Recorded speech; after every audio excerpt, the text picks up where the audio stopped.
Assalomu alaykum. Odamzod qiziqmizda.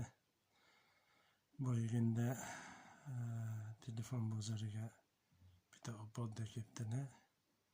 60 dan o'tgan, 70larga yaqinlashib qolgan opodda. Maslada endi yoshlarga yarashadigan narsa emas. Bolaga dedaxonni ashulasini qo'ydirib, to'xta, o'chirib qo'ymay tur deb, endi shunaqangi qiliqlarni qilibdilar, o'zlariga yarashmaganda. Masalan, Qur'on hayot uchun dasturiy amalda bir nimadan qil degan bo'lsa, chiroyli yarashadigan narsalar. Sunnat amalda ham shunaqa. Men domlalar qilmoqchi emasman. Men ham 60 ga yaqinlashib qoldim endi.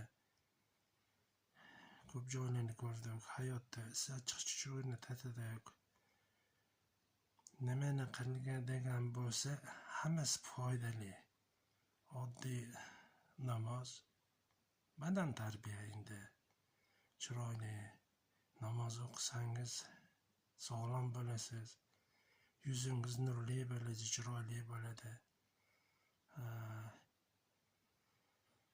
Ro'za tutilsa sog'liqqa foydasi bor. Buni meditsina ham isbotlab turibdi, fan isbotlab turibdi.